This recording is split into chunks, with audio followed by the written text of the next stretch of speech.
Finally G20 summit जिसके बारे में हमने देखा था कल, that's going to be ending today guys. तो आज उसको मतलब ऐसा कंक्लूड कर रहे हैं G20 समिट को, इट्स गोना एंड कंप्लीटली, ठीक है। तो it was just only for 2 days, that is September 9th and 10th, so today is already 11th, so they are only discussing on some concluding points. और finally G20 summit का समाप्ति होने वाला है आज दिल्ली में। तो all the leaders are planning to go back to their nation, और कुछ लोग तो ऑलरेडी चले गए हैं, जैसे कि सऊदी अरेबियन प्रिंस वगैरह आज जाने वाले हैं वापस to their nations after a successful discussion. तो चलिए दोस्तों, इस ब्लॉग में ये देखते हैं कि व्हाट वेर सम की points discussed in G20 summit. मतलब मैंने आपको कहा था कि there is gonna be lot of key point discussion in G20 summit. तो मेरे को जितना इंफॉर्मेशन मिला है from the Al Jazeera platform and Live Mint platform, तो हम ये देखेंगे इस ब्लॉग में कि ये G20 समिट में what were the important point, some of the important points which was discussed. तो चलिए दोस्तों, चलते हैं ब्लॉग की तरफ। मैं हूं आपका Niranjan Iyengar aka God's demon, and I welcome you all to my channel one more time guys.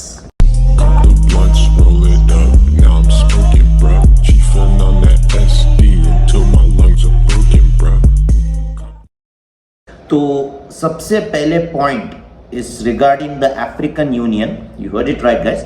तो ऐसा है, African Union was granted like permanent membership in the group of 20 largest economies of the nation। ये G20 summit में जो African union है उनको permanent membership they have granted with the 20 largest economies, 20 largest nation के economics में, क्योंकि and they according to them, according to the summit, it's saying that African Union contributes like about 85% of the GDP of the world। तो पहले तो G20 summit में only they were inviting South Africa, now they are planning to invite entire African Union को उन्होंने invite करने का decide किया, और उन्हें भी G20 समिट का जो 20 लार्जेस्ट इकोनॉमीज है उनमें एक इंपॉर्टेंट पोजीशन देने का तय किया है for the African Union. That is really happy news for the Africa, because आप तो जानते हो Africa is having lots of poor nation, so it's gonna be chance for them to develop from this. तो उसके बाद second point आता है, they discussed on the conflicts and wars।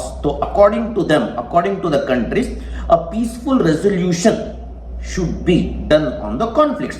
तो इसका मतलब है कि जो कॉन्फ्लिक्ट्स और वॉर चल रहा है, फॉर एग्जांपल रशिया और यूक्रेन का ही वॉर चल रहा है, तो G20 समिट में ये डिसाइड हुआ है कि ये जो जनरेशन है, this is not the generation of war. तो henceforth a peaceful conflict will be decided on every kind of war erupted in the world henceforth। तो and the third point is an important point considering India। तो इसमें ऐसा है, India along with USA, UAE, Saudi Arabia, France, Germany और Italy along with European Union has signed a memorandum on economic corridor। मतलब India ने इस memorandum पे sign किया है। तो जो बाइडन का भी ये कहना है कि this can be a game changing, because India is increasing is economic ties and bonding along combining along with US, UAE, Saudi Arabia, France, Germany and Italy. मतलब इंडिया अपने इकोनॉमिक बॉर्डर को increase कर रहा है, so it's going to be a profitable thing for our nations. तो इस memorandum पे मोदी जी ने साइन किया, तो this is gonna be a profitable thing, and even Joe Biden feels that this is going to be a game changer of Indian economy. तो fourth important point है ऋषि सुनक का, is British prime minister. So Rishi Sunak of Britain has said that he is going to provide $2 billion for green climate fund. मतलब there is a big fund regarding the climatic changes called the green climate fund in the world. तो ऋषि सुनक का यह कहना है कि British is going to provide $2 billion for green climate fund in order to help the developing countries to cope up with the climatic change। मतलब जैसे कि developing countries यानी हमारे इंडिया और अन्य स्मॉल कंट्रीज जो हैं, and they are facing climatic changes. तो क्लाइमेटिक चेंजेस के वजह से उनका मतलब जो नेचुरल डिजास्टर्स वगैरह होता है, क्लाइमेटिक चेंजेस मतलब हेवी रेन्स के वजह से या हेवी हीट के वजह से, जो ऐसे क्लाइमेटिक चेंजेस की वजह से जो डिजास्टर्स होता है, इनको कोप अप करने के लिए वर्ल्ड में ग्रीन क्लाइमेट फंड है। और उस फंडिंग के लिए Rishi Sunak, prime minister of Great Britain which is the developed nation, he has told that he will contribute $2 billion, ताकि जो डेवलपिंग नेशंस है उनके क्लाइमेट के साथ वो एडजस्ट कर सकते हैं और they can bring a warmer stability to their climatic adiabatic changes.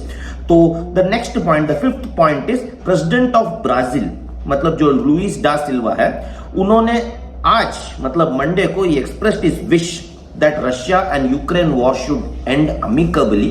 ठीक है, इसके लिए हम रिसोर्स निकालेंगे। और as I said in last blog, मतलब जो नेक्स्ट G20 समिट होगा वो होगा ब्राजील में, दैट इज इन 2024। तो according to Brazilian president, even he wants to see Vladimir Putin to attend this meeting, क्योंकि Vladimir Putin has not attended this summit. जो summit अभी इंडिया में हो रहा है ना, तो Putin was not there, Putin महाशय ने अटेंड नहीं किया।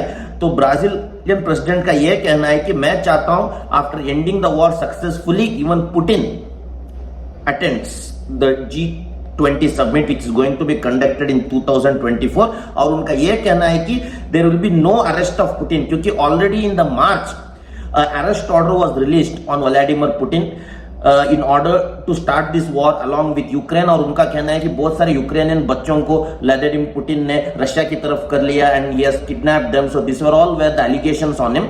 so ब्राजील प्रेसिडेंट का यह कहना है कि these allegations will be put out if the war ends amicably। और पुतिन महाशय को भी इज्जत के साथ बाइज्जत मीटिंग अटेंड करने का मौका मिलेगा 2024 के समिट में। This was one of the important points. और उसके बाद the final point is India US ties. तो इंडिया यानी नरेंद्र सिंह मोदी और जो बाइडन, इनका ये डिस्कशन हुआ है कि they are going to increase their nuclear ties to a greater level. मतलब इंडिया और यूएस के बीच में जो न्यूक्लियर टाइज है, that bonding is going to increase and even USA wishes successful bonding with our nation and its defence facilities. तो this was one of the important discussion between India and US guys. और उसके बाद सातवां और आखिरी point है India और Saudi Arabia के बीच।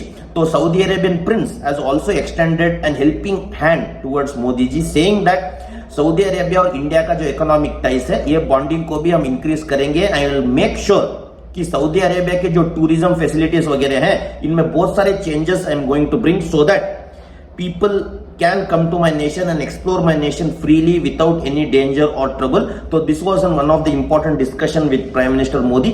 तो ये था some of the key points of G20 summit guys, and I'm really happy to say one more time कि India successfully launched this G20 summit and it is having a successful exit now and it's going to end। So I'm really happy for that and it's really a great thing for our nation कि 2023 का G summit successfully end हो चुका है। तो next G summit होगा 2024 में and I really feel that there is going to be lot of changes।